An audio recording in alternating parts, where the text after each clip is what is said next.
우리의 교리. 김진도. 제3장. 메도디스트 교리의 표준. 초기의 상황과 웨슬리의 의도. 메도디스트 교리에 대한 웨슬리의 진정한 의도를 알려면 앞서 설명한 대로 1763년에 발표된 모범 시행령의 의미를 잘 이해하는 것이 중요하다. 1960년부터 한때 미국 연합감리교회 신학의 대변자 역할을 담당했던 아우틀러는 웨슬리가 선포한 모범 시행령에 나타난 규정은 메도디스트 교리를 협소하게 고정시키지 않고 가능한 한 광범위하고 포용력 있는 규범으로 만들려는 의도에서 나온 것이라고 말하면서 웨슬리가 어떤 형태의 교리적 신앙 고백문을 만드는 데 소극적이었으며 이것은 그의 시종일관된 신학적 신념이었다고 주장하였다. 그리고 이것이 메도디스트 교회의 전통적인 신학 방법론이 되었다고 역설했다. 아우틀러의 이러한 주장은 미국과 세계의 메도디스트 신학도들에게 지배적인 영향력을 끼치고 있다. 이러한 아우틀러의 주장은 웨슬리의 종교적 관용주의적 태도를 지적하는 것으로서 타당한 것이다. 물론 웨슬리는 당시의 칼빈주의자들과 같은 근본주의자도 정통주의자들 같은 교조주의자, 교리적인 고집쟁이가 아니었고 메도디스트들을 위한 신앙 고백문을 따로 만들지 않았다. 그렇다고 해서 웨슬리가 교리적 규범으로서의 신조를 무시하거나 소홀히 했다고 여겨서는 결코 안 된다. 프랑크 베이커가 역설했듯이 웨슬리는 기본적으로 열성적인 영국 국교도이었으며 그의 추종자들에게도 모 교회를 떠나지 말라. 모 교회를 떠나는 것은 곧 나를 떠나는 것이다. 라고 경고하면서 국교회 교인으로서 국교회의 규칙을 지키고 의무를 다할 것을 강력하게 요청하였다. 웨슬리는 새로운 교회를 설립하는데 아무런 관심이 없었으며 다만 국교회의 영적 생활을 개혁하는 신앙운동에만 관심이 있었다. 그러므로 웨슬리에게는 이미 영국 국교회의 신조인 39개 교리, 표준설교, 예전 등이 있었으므로 메도디스트들만을 위한 더 이상의 신조나 교리적인 규범을 필요로 하지 않았다. 다만 아메리카에 있는 메도디스트들을 위해서 축약판을 만드는 것이 필요한 상황을 맞이했을 뿐이었다. 웨슬리는 국교회의 것과 다른 새로운 신조를 만드는 것은 국교회로부터 분리를 구체화하는 것이라고 여겼기 때문에 그런 것을 전혀 의도하지 않았다. 웨슬리는 또 다른 신조가 아니라 이미 역사상 세계에서 가장 잘 구성된 영국 국교회의 신조를 신자들이 교회와 사회에서 실행할 수 있는 영적 생활의 규범이 필요했던 것이다. 그것이 곧 1743년에 발표된 연합신도회 일반 규칙인 것이다. 메도디스트 신도회가 메도디스트 교회의 형태로 발전한 것은 웨슬리의 의도가 전혀 아니었다. 이것은 1791년에 웨슬리가 죽은 지 4년 후인 1795년에 일어났다. 웨슬리는 신조가 소용없기 때문에 만들지 않은 것이 아니라 이미 가지고 있었기 때문에 또 다른 것을 만들 필요가 없었던 것이다. 미국 연합감리교회가 탄생하는 1784년 총회에서도 웨슬리가 축약하여 보낸 24개 교리가 역시 웨슬리의 축약판 공동기도서와 함께 메도디스트 교회의 교리적 규범으로 채택된 것은 온전히 웨슬리의 신중한 의도가 정당하게 받아들여진 것이다. 또 웨슬리가 사도신조와 니케아 신조를 기독교회의 정통신조로서 인정하고 메도디스트들의 교리교육과 예배에 사용하였다는 것도 웨슬리가 신조를 귀중하게 여겼다는 분명한 증거가 된다고 할 수 있다. 그는 사도신조, 니케아 신조, 아타나시우스 신조 이 세 가지 신조는 온전히 받아들이고 믿어야 한다는 국교회의 교리 제8조를 따랐다. 웨슬리는 이 중에 아타나시우스 신조를 받아들이는 것이 꼭 필요하다고 보지는 않았으며 서방교회의 사도신조는 물론 사도적 캐리그마가 더욱 섬세하게 표현된 동방교회의 니케아 신조를 중시하였다. 특히 성례전에서 니케아 신조를 사용하는 것은 메도디스트 교회의 전통이 되었다. 이러한 웨슬리의 태도는 그가 영국 국교회의 전통을 그대로 따랐다는 것과 그것이 그의 신학적 신념이었다는 것을 의미하는 것이다. 웨슬리는 결코 사도들의 캐리그마가 온전하게 반영된 이 두 가지 신조의 테두리를 벗어나거나 성경적인 기독교의 본질적인 교리를 양보하거나 소홀히 할 만큼 관용적인 태도를 취한 적은 결코 없었다. 1744년부터 해마다 열린 총회에서 가장 중요한 관심사는 메도디스트들이 믿어야 하는 성경적이고 참된 기독교 교리가 무엇인가 하는 교리적인 문제에 집중되었으며 이러한 태도는 설교자들에게 메도디스트 교리를 교육시키려는 진지한 노력이었다. 웨슬리와 설교자들의 총회의 목적은 메도디스트들의 교리가 다른 교리에 비해 공통점과 상이점이 무엇인가 하는 문제를 중심으로 다루어 나가면서 메도디스트들이 믿고 전해야 하는 우리의 교리를 규정하는 데 있었다. 그리고 이러한 총회의 대화는 문답식으로 이루어졌으며 이러한 문답식 대화는 곧 소책자로 출판되어 메도디스트 설교자들이 교리적인 규범으로서 사용하였다. 초기의 메도디스트 총회에서는 대부분의 시간이 메도디스트 교리를 연구하는 데 사용되었다.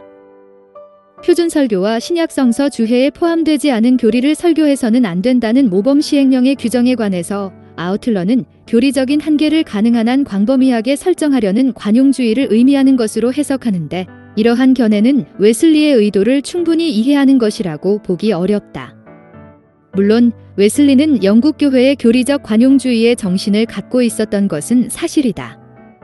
그러나 우리는 웨슬리의 이러한 모범 시행령의 규정에서 반드시 그의 관용주의만이 아니라 동시에 메도디스트 설교자들이 설교해야 할 성경적이고 진정한 기독교 교리를 설교하고 여기에 일치하지 않는 교리를 설교하지 않도록 보호하고 경계하려는 적극적인 의도를 분명히 파악해야 한다.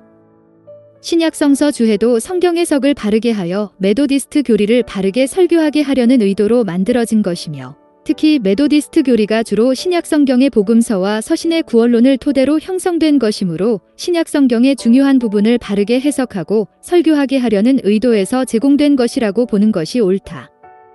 표준 설교는 설교로 쓰여진 교의학이며 신약성서 주해는 주해로 쓰여진 교의학이라고 보아야 하는 것이다. 특별히 이 두 가지 표준은 메도디스트 신앙과 실천의 요약이라고 할 수 있는 우리의 교리를 설교와 주해의 형태로 실제적인 상황에 맞추어 해설하는 데 집중하고 있는 점에 주목하여야 한다. 이것은 당시 메도디스트 설교자들의 전도의 환경을 말해주는 것이다.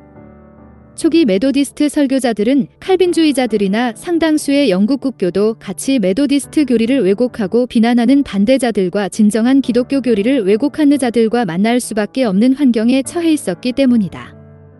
초기 메도디스트 설교자들이 이러한 교리적인 상이점들을 잘 다룰 만큼 신학적으로 잘 훈련되어 있지 못했던 상황에서 웨슬리는 자신의 설교자들을 보호하려는 의도에서 다소 긴급한 안전조치를 위한 것이라고 보아야 한다. 이와 같이 웨슬리의 모범 시행령의 규정은 성경적인 기독교, 진정한 기독교를 철저히 지키고 여기에 일치하는 메도디스트 교리 특별히 우리의 교리를 분명히 가르치고 바르게 설교하려는 의도로서 만들어졌다. 이와 같이 웨슬리와 초기 메도디스트들에게 있어서 교리는 아우틀러가 말하는 것보다 훨씬 더 중요한 것이었으며 교리에 대한 웨슬리의 태도는 아우틀러가 이해하는 것보다는 훨씬 적극적이었다는 것을 간과해서는 안 된다. 그러므로 우리는 교리에 대한 웨슬리의 두 가지 의도와 태도를 볼 수 있다. 즉, 그는 성경의 본질적인 교리로서 메도디스트 교리를 지키려는 적극적이고 단호한 보수성과 동시에 비본질적인 것들에 대한 그의 관용주의와 융통성 있는 포용력 이 두 가지를 동시에 보게 되는 것이다. 특별히 우리는 기독교 신앙의 본질로서 메도디스트 교리를 규정하고 철저히 교육하고 지키려는 웨슬리의 단호한 의도를 여기서 보아야 한다. 이외에도 찰스 웨슬리의 찬송, 존 웨슬리의 작은 논문들과 편지들의 그 내용, 그리고 사용된 방식과 목적을 보면 모두 메도디스트 교리를 명확하게 표현하고 교육하고 전달하려는 것이 최우선적 관심사였음을 알 수 있다. 특히 찰스의 찬송에는 메도디스트 교리가 대단히 원색적이고 적극적으로 표현되어 있는 점을 간과해서는 안 된다. 초기 메도디스트들은 충성스런 영국 구교도로서 이미 영국 국교회의 교리적 규범과 교리적인 표준을 갖고 있었고 이 때문에 새로운 교리를 만들 필요가 없었다. 웨슬리는 메도디즘의 성격과 메도디스트들의 경험에 따라서 영국 국교회의 교리적 규범을 개정하거나 축약할 필요를 느꼈으며 비성경적이고 거짓된 기독교 교리를 경계하면서 동시에 메도디스트들이 전파하는 성경적이고 진정한 기독교 교리를 보호하기 위해 적극적 노력으로 분명한 전략과 조치를 취했던 것이다. 또한 메도디스트들은 메도디스트 교리를 설교, 전도, 예배와 성례전, 찬송, 기도 그리고 경건 생활에서 표현하고 실천하는 실천신학에 집중했던 것이다. 메도디스트 교리의 표준자료 1. 표준설교 웨슬리는 1746년, 1750년, 1760년도에 각각 한 권씩 총 4권의 설교집을 출판했다. 그리고 여기에는 총 43편의 설교가 들어 있었다.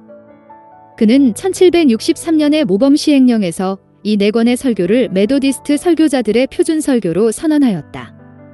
1771년 총 32권으로 출판한 웨슬리 전집에는 10개의 설교가 추가되었다. 이렇게 하여 웨슬리의 표준 설교는 53편이 되었다. 그러나 그는 1788년에 출판한 4권의 설교집에서는 9편의 설교를 제외시켰으니 이렇게 보면 표준 설교는 44편이 되는 셈이다. 영국에서는 일반적으로 44편을 표준 설교로 사용하고 미국이나 호주 등에서는 53편을 표준 설교로 여기고 있다. 웨슬리는 그 설교집의 서문에서 밝히기를 그때까지 자신이 설교해온 설교 내용의 본질을 이 설교에 써놓았고 이 설교들에서 자신이 주장하는 참된 기독교 신앙의 본질적인 것들을 발견하게 될 것이라고 말했다. 그는 이 표준 설교를 쓰는 목적과 정신에 관해 이렇게 설명했다.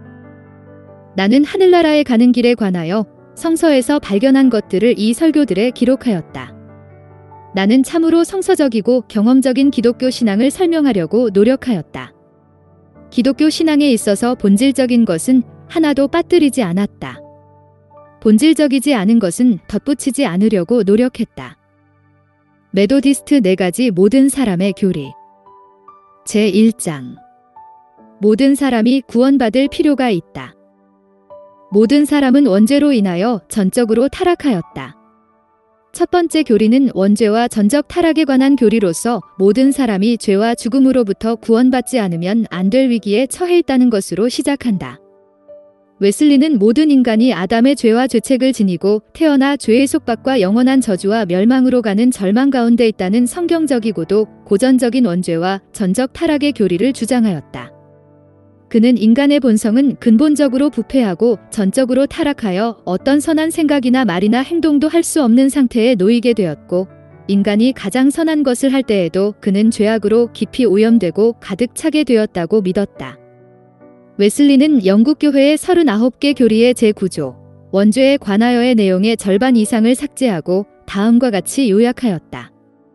죄는 펠라기우스주의자들의 헛된 말처럼 아담을 따르는 것이 아니요 아담으로부터 아담의 후손에게 유전된 인간 본성의 부패를 의미하며 이로써 인간은 본래의 의로부터 너무나 멀리 떠나서 그 본성이 계속적으로 죄악으로 기울어지는 것이다.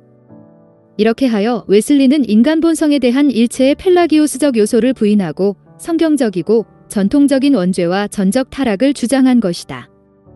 아담으로부터의 원죄는 하나님과의 근본적인 분리를 가져왔고 이 분리의 결과는 곧 영원한 죽음으로 나타났다. 또 인간은 하나님의 의로우신 심판과 그 형벌을 피할 수도 없고 이러한 죄의 저주로부터 스스로 구원할 수도 없는 전적인 절망 상태에 놓였다고 웨슬리는 믿었다. 웨슬리는 신생이라는 설교에서 인간의 비참한 운명을 다음과 같이 기술한다. 그리하여 아담 안에서 모든 인간은 죽습니다. 즉 모든 인류와 아담의 혈통을 이어받은 인류의 모든 자손은 죽어갑니다. 이러한 자연적인 결과로서 아담의 모든 후손은 영적으로 죽고 하나님에 대하여 죽고 전적으로 죄 가운데 죽은 채로 태어납니다. 따라서 하나님의 생명과 하나님의 형상을 상실하고 아담이 창조되었을 때에 갖고 있었던 모든 의와 성결을 상실한 채로 태어납니다. 그리고 이러한 하나님의 형상 대신 모든 사람은 악마의 형상을 지니게 되었고 육체의 정욕과 우리 본성의 전적인 타락 속에서 짐승의 형상을 지니게 되었습니다. 이러한 원죄와 전적 타락의 교리는 성경에 분명히 근거한 것으로서 이를 설명하기 위해서 웨슬리는 구약과 신약 전반에 걸쳐서 적절한 구절들을 인용하는데 주로 창세기 시편 예레미야 이사야 그리고 복음서 로마서 갈라디아서 에베소서에 가장 많이 의존했으며 가장 많이 인용한 성구는 다음과 같다. 어리석은 자는 그의 마음에 이르기를 하나님이 없다 하는도다. 그들은 부패하고 그 행실이 가증하니 선을 행하는 자가 없도다. 여호와께서 하늘에서 인생을 굽어 살피사 지각이 있어 하나님을 찾는 자가 있는가 보려 하신즉 다 치우쳐 함께 더러운 자가 되고 선을 행하는 자가 없으니 하나도 없도다. 기록된 바 의인은 없나니 하나도 없으며 깨닫는 자도 없고 하나님을 찾는 자도 없고 다 치우쳐 함께 무익하게 되고 선을 행하는 자는 없나니 하나도 없도다. 그들의 목구멍은 열린 무덤이요 그 혀로는 속임을 일삼으며 그 입술에는 독사의 독이 있고 그 입에는 저주와 악독이 가득하고 그 발은 피 흘리는데 빠른지라. 그들의 눈앞에 하나님을 두려워함이 없느니라 함과 같으니라. 로마서 3장 10절에서 18절. 모든 사람이 죄를 범하였음에 하나님의 영광에 이르지 못하더니. 로마서 3장 23절. 그러므로 한 사람으로 말미암아 죄가 세상에 들어오고 죄로 말미암아 사망이 들어왔나니 이와 같이 모든 사람이 죄를 지었으므로 사망이 모든 사람에게 이르렀느니라. 로마서 5장 12절. 웨슬리는 1744년에 열린 첫 번째 총회에서 아담으로부터 전가된 인간의 원죄에 대하여 다음과 같이 가르쳤다. 아담 안에서 모든 사람이 죽었다. 즉 그대 우리의 몸은 죽게 되었다. 우리의 영혼이 죽었다. 즉 하나님으로부터 분리되었다. 이후로부터 우리 모두는 죄악되고 악마적인 본성을 가지고 태어난다. 그 때문에 우리는 진노의 자녀들이며 영원히 죽을 수밖에 없게 되었다. 그는 믿음의 의라는 설교에서 인간의 본성은 온통 세속적이고 유욕적이고 마귀적이어서 전적으로 부패하고 가증한 것뿐이다. 하나님의 은혜를 얻기까지는 인간에게 아무것도 선한 것이 없다. 아무것도 선한 생각이 없다. 온통 죄악뿐이다. 인간은 숨 쉴 때마다 죄를 짓는다. 그는 또한 거의 된 그리스도인, The Almost Christian이라는 설교에서 인간 본성의 전적 타락에 다음과 같이 역설하였다. 당신 자신의 죄인, 즉 어떤 종류의 죄인인지를 알라. 당신의 본성은 전적으로 부패하여 모든 면에서 기초부터 잘못되었으며 전적으로 뒤틀리어 모든 선에서 떠나 하나님이 사랑하는 모든 것을 싫어하며 모든 악을 좋아하며 하나님이 싫어하는 모든 것을 좋아한다. 당신이 원하는 모든 것은 병들었고 그래서 당신에게는 아무것도 건강한 것이 없다. 찰스 웨슬리는 자신의 구원론에 관련된 거의 모든 찬송에서 원죄와 전적 타락의 교리를 성경적 언어로 명백히 잘 표현하였다. 나는 불의하고 거짓되어 죄로 가득 찼사오니 가련한 내 생명 구하소서 멸망할 내 영혼 맡아주소서. 웨슬리에게서 원죄와 전적 타락과 인간의 타락, 이 세 가지 교리 사이의 분명한 구분을 짓기보다는 세 가지가 복합된 인간의 죄에 대한 하나의 교리를 형성하고 있다. 즉, 원죄는 아담의 죄가 온 인류에게 미치는 결정적 영향을 전적 타락은 인간 본성의 부패를 그리고 인간의 타락은 원죄에 의해 비롯되는 하나님으로부터 인간의 단절된 소외를 강조한다. 웨슬리는 타락이란 아담이 하나님께 대하여 알면서도 고의로 행한 반역의 결과라고 설교했다. 이러한 반역의 순간에 아담은 자신에게 주어졌던 하나님의 도덕적 형상, 의로움과 성결에 있어서와 자연적 형상, 지식에 있어서를 상실하였다. 그 후로 아담을 따라서 모든 인간은 더럽고 어리석고 거짓되고 불의하고 악하고 태만하고 교만하게 되어 모든 면에서 불행하게 되었다. 그리고 이러한 불행은 범죄, 죄의식, 슬픔, 불안, 두려움, 고통, 질병, 절망, 죽음의 결과를 낳게 되었다. 이와 같은 인간의 전적 타락과 죄악으로 가득 찬 인간의 상태에 대한 웨슬리의 강한 표현은 마틴 루터와 존 칼빈에게서도 찾아보기 어려운 것이다. 웨슬리는 이신론자들과 휴머니스트들이 주장하는 자연 이성에 거슬리지 않기 위해서 인간의 죄에 관하여 부드럽게 해설하거나 휴머니즘적 계몽주의 사상에 양보하여 죄에 대하여 완만하게 표현하지 않았으며 인간 본성의 죄성에 대하여 성경이 말하는 대로 그리고 인간의 실제 경험에 비추어서 철저하게 주장하였다. 그리고 이러한 성경적인 죄 이해는 그의 신학 전체 특히 그의 복음주의적인 구원론에 관한 설교의 근본이 되었던 것이다. 웨슬리는 인간 본성에 대하여 비관적이다. 웨슬리는 당시 옥스퍼드의 신학자로서 아리우스주의이며 기독교 휴머니즘 사상을 주장하여 영국 교회에 강한 영향력을 끼치고 있었던 노르위치 출신의 테일러 박사의 펠라기우스적 사상을 강력하게 반대하였다. 테일러는 웨슬리의 죄론을 반대하는 논문을 썼으며 슬리는 테일러의 유명한 저서인 원죄의 교리를 5년 동안 세밀하게 조사하고 가장 이해 있게 그러나 신랄하게 비판하는 총 274쪽의 긴 논문 원죄의 교리 성경과 이성과 경험에 따라서를 발표하였다. 이것은 웨슬리가 일생 동안 쓴 논문 중에서 가장 분량이 많을 뿐 아니라 가장 진지한 것이다. 웨슬리는 테일러 박사의 휴머니즘에 기초한 합리주의적이고 계몽주의적인 인간이해를 철저히 비판하고 원죄와 전적 타락에 관한 성경적인 교리를 주장하였다. 웨슬리는 본래 신학적 사상 논쟁을 싫어하였으나 원죄와 전적 타락을 부인하는 테일러 박사의 사상에 관하여는 온 힘을 다하여 비판하고 교정하려고 노력하였다. 테일러는 아담의 죄와 죄의 결과가 모든 인류에게 전가된다는 것은 하나님의 정의의 관점에서 볼 때에 불가능하기 때문에 아담의 죄의 전가는 없으며 따라서 그리스도의 의의 전가도 없다고 주장하였다. 그는 아담의 죄의 결과는 노동과 슬픔과 죽을 운명을 의미할 뿐 그 이상 아무것도 아니며 죽음도 죄에 대한 하나님의 형벌이 아니라 오히려 덧없는 세상이 지나가는 고통스런 세상살이에 더 이상 소용없는 관여를 하지 않도록 하나님이 인간의 수명을 단축해 주신 원초적인 혜택이라고 역설했다. 그래서 테일러 박사는 모든 사람이 죄인이 되었다라고 하는 성경적인 표현을 싫어했으며 이러한 표현은 다만 모든 사람이 죽을 운명이 되었다라는 것을 의미한다고 말했다. 테일러는 이와 같이 성경적이고 전통적인 기독교 원죄와 전적 타락의 교리를 부인하고 인간은 스스로 의롭고 스스로 선을 행할 수 있는 즉 도덕적으로나 종교적으로 자립할 수 있는 존재라고 주장하였다.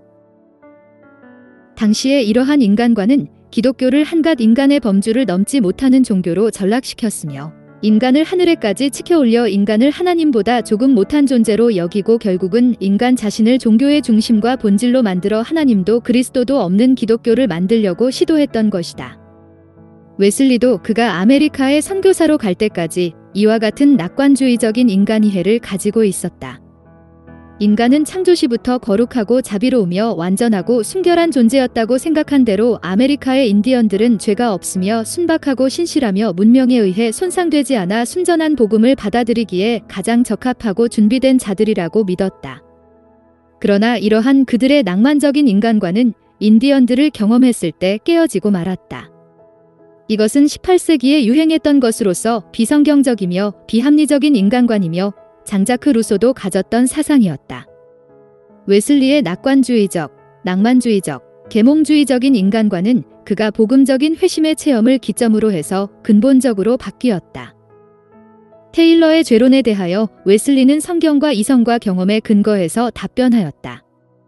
그는 주로 창세기를 인용하면서 인류의 역사와 당시대의 사회 현실에 나타난 죄악의 실제와 해독을 논증적이고 사실적으로 서술하였다.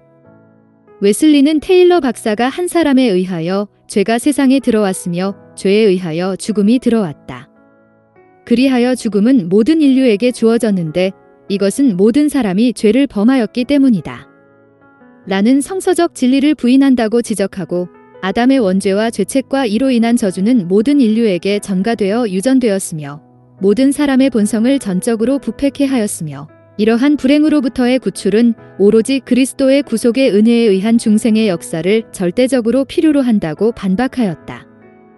웨슬리는 이어서 테일러 박사의 이러한 원죄를 부인하는 사상은 당대의 영국 교회 안에서 일종의 기독교 무신론으로 통했던 이신론보다 더 위험한 것으로서 기독교의 성서적 계시를 기초부터 파괴하는 반기독교 사상이라고 비판하였다.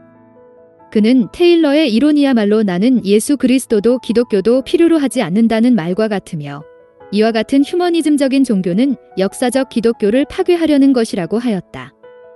또한 이것은 인간의 속죄, 칭해, 신생, 성화에 대한 모든 성서적 구원의 교리를 폐기해버리는 것으로서 마호메트교의 출현 이후 기독교에 대한 최대의 치명상이며 이것은 기독교가 아니라 이교도의 종교와 동일한 것이라고 반박하였다. 웨슬리는 테일러의 사상을 반박하는 이 논문에서 성경적 원죄의 교리를 다음과 같이 요약하였다. 첫째, 인간은 원래 의롭고 거룩하고 행복하게 창조되어 창조주에게 순전한 사랑과 순종을 하였다. 둘째, 아담의 첫 번째 죄로 말미암아 원래의 의와 성결과 행복이 상실되었다. 셋째, 이와 함께 모든 사람이 죽게 되었다. 넷째, 아담의 첫 번째 죄는 모든 그의 자손을 대표하는 공인의 죄이다.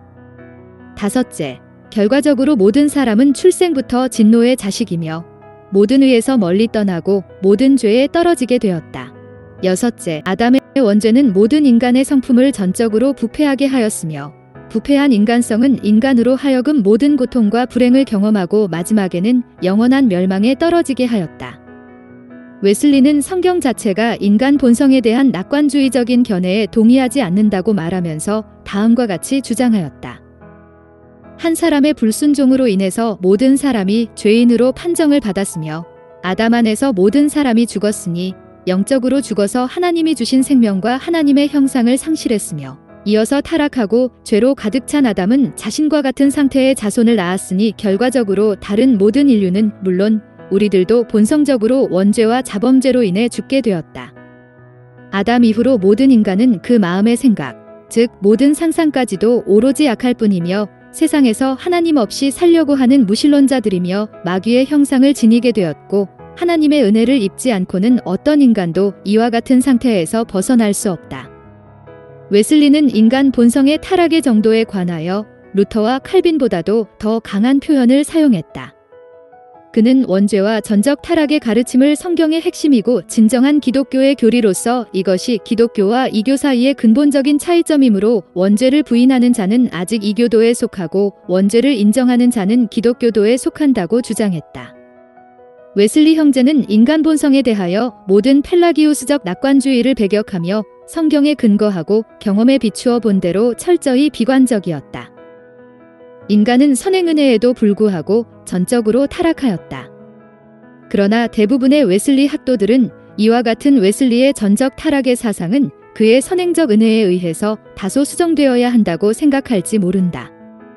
웨슬리는 하나님의 뜻을 인식하고 분별하는 이성과 자신의 죄악을 깨닫고 하나님께로 돌아가며 하나님의 뜻을 행할 수 있는 양심의 도덕적 능력, 그리고 하나님의 뜻에 순종하기도 하고 안 하기도 하는 자유의지가 모든 인간에게 보편적으로 주어져 있다는 것을 정당하게 인정하고 평가했다.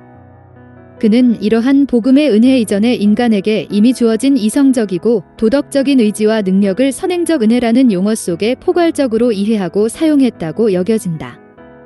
그러나 웨슬리의 전적 타락의 교리는 종교개혁자들이 가르쳤던 교리보다도 더욱 근본적이고 철저하여서 그가 선행적 은혜나 자유의지를 인정한다고 해서 약화되거나 수정되지 않는다.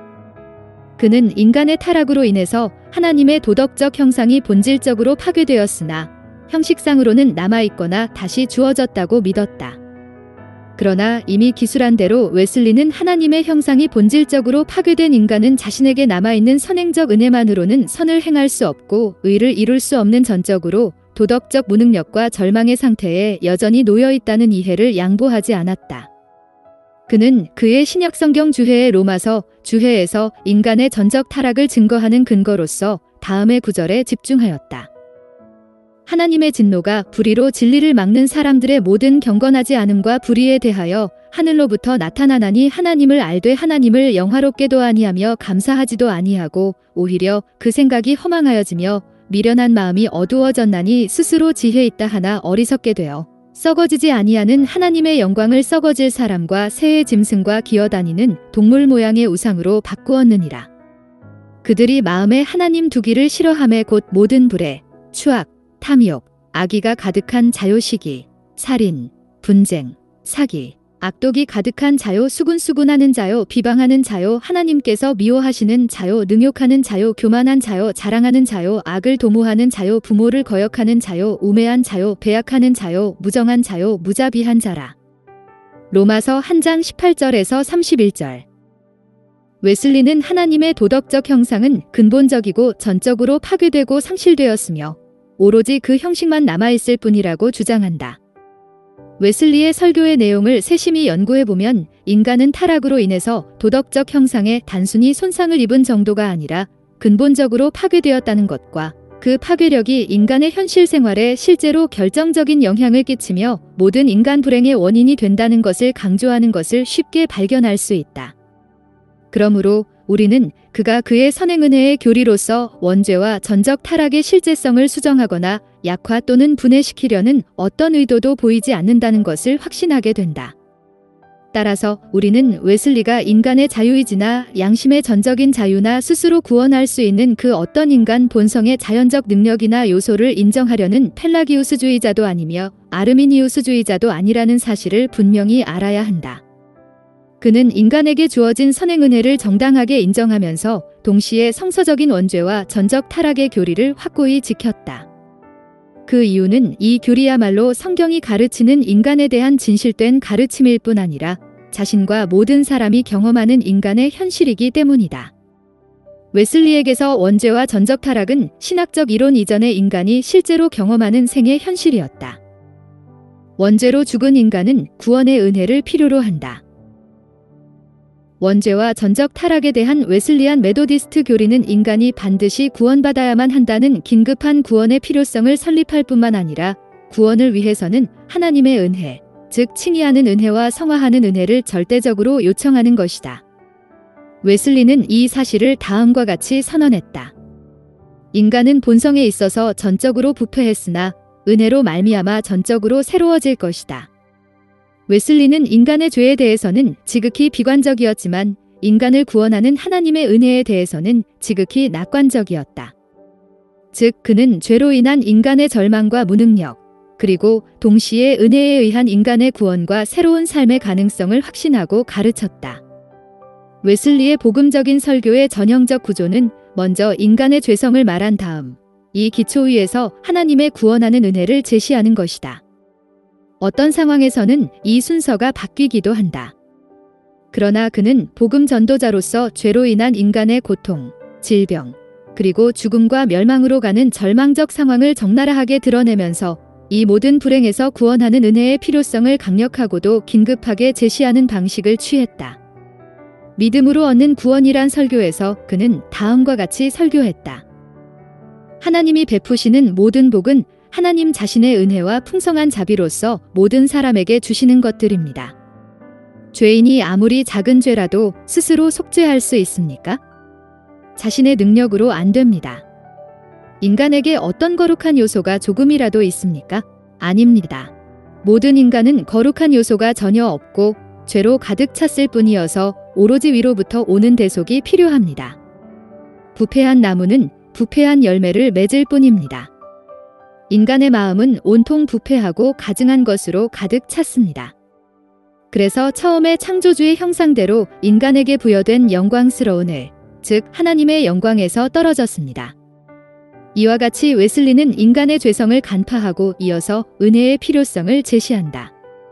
그러나 만일 이러한 인간이 하나님의 사랑을 얻는다면 그것이야말로 은혜 위의 은혜입니다. 만일 하나님이 우리에게 값없이 모든 복 중에 가장 위대한 구원을 부어주신다면 우리가 할 말은 오직 그분의 형언할 수 없는 선물 때문에 모든 감사를 드려야 합니다.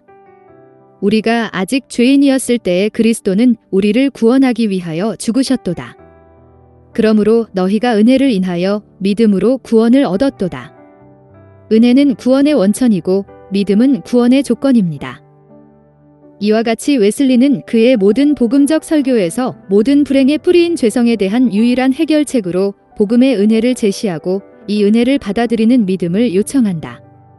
그는 원죄에 대한 신학적인 해석보다는 죄로 가득 차고 죄로 인하여 비참해진 인간의 실존적인 상태에 대하여 깊은 관심을 기울인다. 그는 원죄의 자책과 같은 신학적인 문제는 별로 다루지 않으며 죄의 결과로서 일어나는 모든 인간의 불행 즉 죄의 현실성을 섬세하게 다루면서 이 모든 불행으로부터 구원받을 수 있는 유일한 길로서 복음을 제시하고 있다. 이것이 바로 웨슬리의 죄와 인간이해의 핵심이며 방법이다. 웨슬리는 하나님의 나라에 들어가는 길이라는 설교에서 다음과 같이 촉구하였다. 당신 자신이 죄인이라는 것을 아시오. 그는 1744년 옥스퍼드 대학에서 행한 성경적 기독교라는 유명한 설교에서 옥스퍼드의 지성인들과 권위 있는 자들 앞에서 성경적 기독교의 본질을 설명하고 자신이 전파하고 실천하는 진정한 기독교가 이 땅에 세력 있게 확대될 것을 역설하면서 청중에게 회개의 믿음 그리고 성령의 열매를 보일 것을 촉구하였다. 웨슬리는 이 설교 후 즉시 그들의 자존심을 상하게 했다는 이유로 비난을 받았다. 그는 이 설교 마지막 부분에서 이렇게 절규했다. 주여, 우리를 구원하소서. 그렇지 않으면 우리는 멸망합니다. 영원한 구렁텅이에 빠지지 않도록 우리를 끌어내 주소서. 원수들로부터 우리를 구하소서. 인간의 도움은 헛되옵니다. 당신께만 모든 것이 가능합니다. 웨슬리에게 있어서 은혜는 죄에 대한 승리일 뿐 아니라 칭의와 신생과 성화의 원천이다. 즉 신자는 은혜로 말미암아 칭의되고 신생하여 성화로 나아가는 것이다. 웨슬리의 원죄와 전적 타락의 이해에서 특징적인 것은 죄에 대한 교리적인 이해보다는 원죄의 결과로서 모든 인간과 인류 사회에 나타나는 고통과 불행에 대한 그의 철저한 현실적 인식과 복음전도적 관심이다. 즉, 원죄로부터 온갖 종류의 실제적인 죄악이 생겨나며 인간의 모든 종류의 고통과 불행이 발생하고 인간은 결국 원죄 때문에 영원히 멸망할 수밖에 없다고 보았던 것이다. 그러므로 웨슬리와 초기 메도디스트들의 원죄에 대한 이해에는 교리적이고 신학적인 것보다 더 중요한 복음전도적인 특징이 있고 이것이 메도디스트 부흥운동을 일으킨 중요한 신학적인 동기가 된 것이다. 찰스 웨슬리는 죄인을 찾으시는 하나님의 심정을 이렇게 표현하였다. 죄인이여 돌아오라.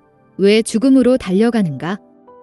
너의 창조주가 탄식하며 부르는도다. 창조주는 너와 함께 살기를 원하건만 너는 생명을 버리고 멀리만 가네. 사랑을 못 받고 죽음으로만 가네. 짐승처럼 목숨을 버리는 자들이여 영원한 행복을 못 보는 소경들이여 자기의 하나님을 모르는 자들이여 멸망의 길 음부로 내려가는 자들이여 어서 속히 하나님께로 돌아오라. 너의 창조주가 타오르는 사랑으로 찾으시네. 하늘 높은 궁전에서 함께 살자 하시네. 너의 주가 하늘과 땅에서 너를 부르시네. 영원한 생명을 진실한 행복을 거절하고서 어찌하여 죽음의 지옥으로만 내려가는가? 하나님은 자기 형상대로 지으시고 품으시고 예수는 당신의 생명으로 너를 살리시네. 성령은 아직도 너를 찾고 기다리시네. 어찌하여 너는 영원히 죽으려 하는가? 어리석은 너 어찌 사랑을 버리는가? 얼굴을 들어라. 눈을 뜨거나 지옥에서 나오라. 너의 주 예수는 피 흘리시네. 너의 성령이 울고 계시네. 죽음의 지옥으로 빠지지 말라. 죄악의 구덩이에서 속히 나오라. 아버지의 집에서 모든 복을 받으라. 죄로 가득 찬 인간에 대한 강조. 앞에서 밝힌 대로 웨슬리는 인간 이해에 있어서 우선적으로 죄로 가득 찬 인간의 상태를 비판하고 탄식한다. 그리고 죄의 저주 아래 고통, 불행, 멸망으로 떨어져 가는 인간에 대해 깊은 동정과 연민을 갖는다. 동시에 모든 인간이 죄와 멸망의 죽음으로부터 구원받아야만 하는 절박한 현실을 본다. 또한 그는 이런 영원한 죽음으로 가는 인간을 구원해야 하는 긴급한 복음적 사명을 깊이 느꼈다. 그러나 19세기 말엽의 원죄와 전적 타락에 대한 웨슬리안 정통 교리는 일종의 전이를 겪게 되고 특히 미국에서 메도디스트 신학은 죄인에 대한 강조로부터 도덕적 인간에 대한 강조로 옮아가게 되었다. 만약 죄로 가득 찬 인간의 상태에 대하여 적극적으로 비판했던 존 웨슬리의 성경적 이해와 복음주의적인 강조가 인간의 죄악성에 대하여 소극적으로 비판하는 인간 본성에 대한 지나친 도덕적 낙관주의로 대치된다면 메도디스트 신학은 기초부터 흔들리고 첫 단추를 잘못 낀 것과 같은 혼돈에 빠지고 말 것이다. 오랫동안 메도디스트 신학은 웨슬리가 이해한 것과는 달리 인간 구원에 있어서 선행적 은혜를 구원의 은혜보다 더 중요하게 취급하는 방향으로 나갔다. 웨슬리의 후계자들, 즉 근대로부터 웨슬리 신학사상의 해석자들에 의해서 선행은혜가 원죄보다 더 중요하게 취급되고 더 비중 있는 위치를 차지하게 되면서 메도디스트 신학은 중대한 전이를 겪어왔다. 원죄와 전적 타락에 대한 강조는 하나님의 구원하는 은혜와 중생케 하는 은혜를 긴급하게 요청하지만 선행적 은혜에 대한 강조는 죄의 회개와 하나님의 은혜를 그렇게 긴급하게 요청하지 않게 되었다. 이렇게 하여 메도디스트 신학은 인간을 원죄와 전적 타락에 의한 멸망으로부터 구원하는 유일한 통로로서의 하나님의 복음의 은혜로부터 선행적 은혜로, 그리고 값없이 주시는 은혜로부터 자유의지로 그 중심과 강조점이 이동하는 심각한 변화를 겪게 된 것이다. 이에 따라서 인간 이해에 있어서도 죄인에 대한 강조에서 도덕적 인간에 대한 강조로 옮아가게 되었다. 이러한 신학적 강조의 전이는 대단히 심각한 결과를 초래하였다. 즉 이후로 메도디스트 신학에서는 인간에 대한 낙관주의가 우세하면서 인간의 자유의지의 가능성을 인간의 죄악보다 더 강조하면서 메도디스트 교회 안에서 성경적 경건주의와 복음적인 신앙이 급격히 약화되는 경향이 나타났다. 성경과 성경에 대한 순종, 기도, 금식 등 경건 생활과 복음 전도의 필요성을 훨씬 덜 느끼게 되었고 성경보다는 휴머니즘에 더 많은 관심을 갖게 되었다. 인간의 본성을 점차로 선하게 여기고 인간의 죄를 다소 가볍게 취급하면서 죄의 회개의 필요성과 죄로부터의 구원, 즉 중생의 필요성과 성화의 필요성도 점차로 덜 느끼게 된 것이다. 그래서 메도디스트 신학은 성경과 성경적 신앙과 경건생활보다는 철학, 교육학, 심리학, 사회학적 해석을 통한 휴머니즘 개발을 더욱 중시하는 방향으로 나가게 되었다. 멸망할 죄인의 구원을 위하여 복음 전도는 긴급하다. 그러므로 이 첫 번째 교리에서 중요한 요소를 정리하면 다음과 같다. 첫째, 모든 사람이 아담의 원죄를 지니고 태어났으며 전적으로 타락하여 하나님의 저주 아래 놓여 있다.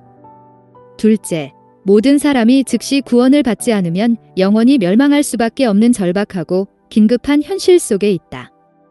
셋째, 동시에 인간은 그리스도 안에 나타난 복음의 은혜를 믿는 것밖에는 구원에 이르는 다른 길이 없다. 넷째, 죄에 빠져 고통당하며 멸망의 길로 가는 모든 사람에 대한 복음적 관심, 동정을 표현하고 있다. 이것이 초기 메도디스트들의 원죄와 전적 타락에 대한 복음적 이해였다. 또한 이것은 웨슬리와 메도디스트 설교자들의 인간 이해여 복음적 설교의 기초 작업이었다. 메도디스트 설교자들은 이러한 인간에 대한 신학적 이해를 갖고 다음과 같은 내용의 설교를 하였다. 첫째, 모든 인간이 구원받아야만 한다는 자기 인식을 주었다. 둘째, 구원받기 위해서 복음을 믿어야 할 것을 강력히 설득했다. 셋째, 죄를 용서받고 치료받고 죄로부터 구원받을 수 있음을 설교했다. 넷째, 죄를 정복하고 마음과 생활이 성결을 이룰 수 있음을 설교했다.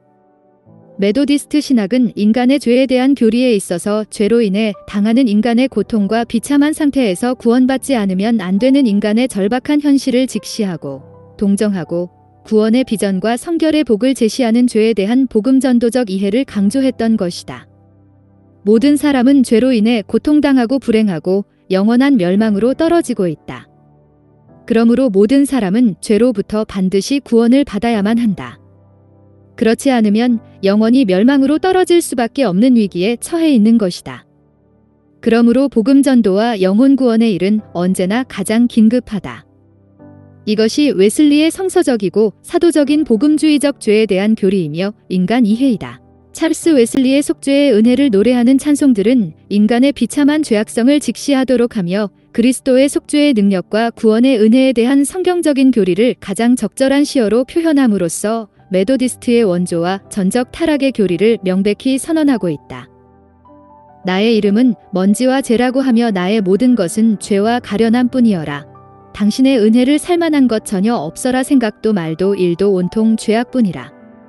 주님은 의와 성결로 가득하시고 나는 거짓과 죄악으로 숨쉬고 있고 나의 존재는 모두 불의로 덮였으나 당신은 진리와 은혜로 다가오시네. 주님은 죄의 권세를 깨뜨리시고 주님은 죄인을 자유케 하시네.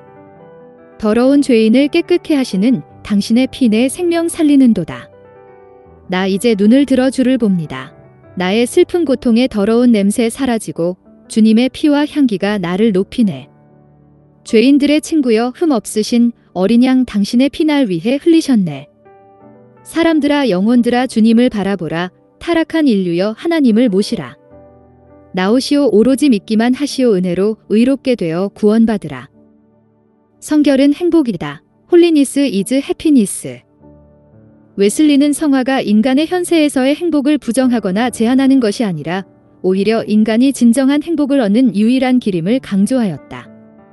웨슬리는 기독교의 구원이란 우선적으로 이 세상에서 누리는 현재적인 행복이라고 가르쳤다. 구원이란 무엇인가? 그것은 영혼이 천당에 올라간다든지 아브라함의 품에 안긴다든지 하는 것이 아니다. 구원이란 죽음 이후에 저 세상에 있는 것이 아니다. 당신이 구원받았다는 것은 현재의 일이다. 하나님의 자비로 말미암아 현재 이 세상 생활에서 얻는 것이다. 웨슬리에게서 기독교의 구원이란 이 세상 현재 생활에서 진정한 행복을 얻는 것이다. 웨슬리는 그러므로 기독교는 행복이다. 릴리전 이즈 해피니스 라고 가르친다. 만일 기독교와 행복이 사실상 동일한 것이라면 아무라도 기독교를 소유했으면서 행복을 소유하지 못했다는 것은 불가능하다. 왜냐하면 행복 없는 기독교를 가진다는 것은 이 세상에 없기 때문이다. 기독교와 행복은 어떤 경우에도 분리될 수 없이 하나이기 때문이다. 웨슬리의 행복론은 오직 하나님 안에서의 행복, 해피니스 이즈 인 가드 언론에서 출발한다. 왜냐하면 하나님은 인간의 현재적이고 영원한 모든 진정한 행복의 원천이며 볼 더 스프링즈 오브 트루 해피니스 이즈 인 가드 공급자이기 때문이다. 웨슬리는 하나님은 모든 만물을 행복하도록 창조하셨고 인간을 행복하도록 창조하셨으므로 인간이 하나님을 알 때 하나님 안에서 인간의 삶은 한없이 복을 받는다고 말한다. 또한 행복은 순간에 시작되고 순간에 끝나버리는 가볍고 시시한 쾌락이 아니며 영혼에 언제나 영원히 만족을 주는 평안의 상태이다라고 정의한다. 그는 그리스도인의 행복을 육체와 정신의 어떤 쾌감, 즉 세속적인 행복 같은 만족과 분명히 구분한다. 그러므로 인간이 누릴 수 있는 참되고 영원한 행복은 하나님의 아들에게 계시된 대로 하나님에 대한 지식과 사랑으로 구성되어 있으며 이러한 지식과 사랑은 우리로 하여금 모든 하늘의 성품과 선행을 낳게 한다. 사실상 인간의 행복은 얼마나 하늘의 성품을 갖느냐에 달려 있다고 할 수 있다. 하늘의 성품은 사랑과 소망과 오래 참음과 평화와 온유와 기쁨과 겸손과 자비와 절제와 모든 하나님의 진리와 선을 즐거워하는 마음이다. 그리고 이러한 거룩한 하늘의 성품은 신자 안에 하나님의 나라, 행복을 구성한다. 웨슬리는 이 행복 외에 하나님 밖에서 찾는 행복은 모두가 거짓된 행복이요 인간을 속이는 잘못된 행복이라고 한다. 웨슬리는 인간에게 제안할 행복은 하나뿐인데 그것은 인간을 지으신 분과 연합하는 것이요. 인간이 추구할 목표는 오직 한 가지인데 그것은 시간에 있어서나 영혼에 있어서나 하나님을 즐기는 것이다. 이외에 다른 것들은 이 일에 도움이 되는 한 추구하라. 무엇을 생각하든지 말하든지 행하든지 우리의 존재의 근원이시며 목적이신 하나님 안에서 행복이 되도록 하라. 모든 피조물이 세상에서 추구할 최선의 목적은 하나님 안에서의 행복이다. 라고 가르쳤다. 모든 것 중에 가장 좋은 것은 하나님이 우리와 함께 계신 것이다. 라는 유명한 웨슬리의 유언은 웨슬리 자신의 고백적 행복론이라고 볼 수 있다. 웨슬리는 그리스도인의 완전성화론을 통해서 온 인류에게 진정한 행복론, 유다이모니즘 또는 행복학을 가르치려고 했다. 웨슬리에게 믿음은 사랑하기 위한 방편이요. 사랑은 성결을 위한 방편이요. 성결은 행복의 방편이다.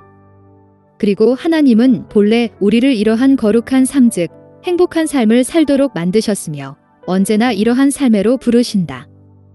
또한 하나님은 사랑과 평화와 기쁨으로 가득 찬 성결, 행복을 온 땅에 전파하도록 우리를 세상에 내어 보내신다.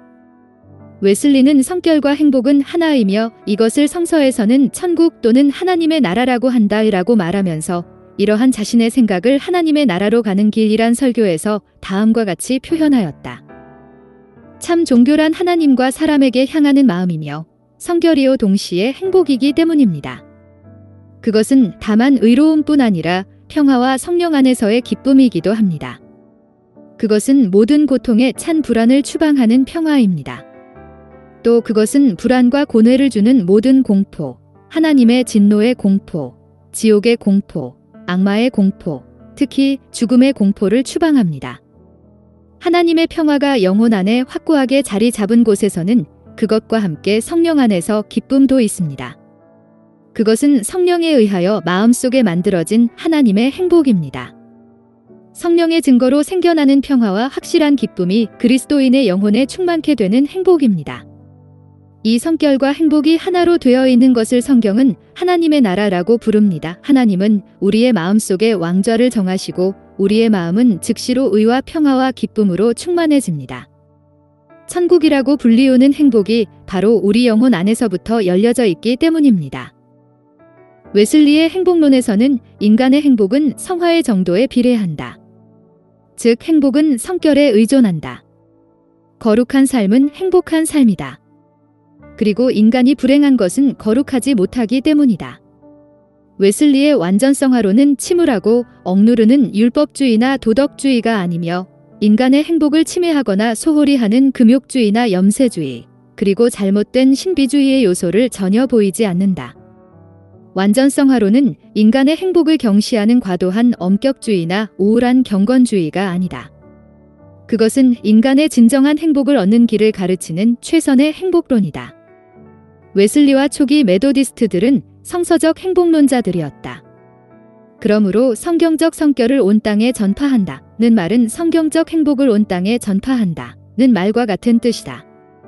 찰스 웨슬리는 그리스도인이 경험하는 완전성과 완전한 사랑의 은사에 관하여 수많은 아름다운 찬송을 지었다. 나의 주님 내 안에 계심을 느끼네. 내가 소리쳐 주의 은혜를 노래하네. 내 모든 죄악이 다 깨어지고 내 마음과 모든 것 새로워졌네. 내 떨리는 손으로 주의 손잡으니 이 손 영원히 놓지 않으리. 하늘에 이르는 그날까지 주님의 모든 은사가 내 안에 가득하네. 주님의 완전한 사랑 내 속에 가득해. 내 생명의 거룩한 양식을 날마다 먹이시네. 온전하고 아름답고 강하여라. 완전한 자유 성령의 은사여. 예수의 사랑 완전한 성결의 신에 마음에 심겨지고 내 발걸음 확실하고 내 길이 환하다. 전능의 하나님과 연합이로다. 예수의 피로 씻어 정결케 되어 내 안에 거룩한 불사랑의 불이 타올라 내 속에 더러운 것 모두 태우고 정결한 당신의 성소를 만드시네. 성령이여 오소서. 불타는 성령이여 오소서. 나의 육체를 태우시고 내 영혼을 밝히시어내 생명 전부를 성결케 하소서. 성령으로 거듭났으니 내 눈은 날마다 천국을 보고 내 안에 주님의 완전한 사랑이 있어 내 발걸음은 완전한 행복이여라. 웨슬리는 메도디스트의 특징이라는 에세이에서 메도디스트의 특징 중에 하나는 하나님 안에 언제나 행복한 것이라고 말하였다. 그러므로 그는 하나님 안에서 언제나 행복합니다. 그렇고 말고요. 그는 언제나 행복합니다. 마치 자신의 마음속에 영원한 생명의 샘물이 솟아나는 것처럼, 그리고 평화와 기쁨이 그의 영혼에 넘쳐 흐르는 것처럼 행복합니다. 그는 항상 기뻐합니다. 모든 일을 만나든지 영원히 주 안에서 기뻐합니다.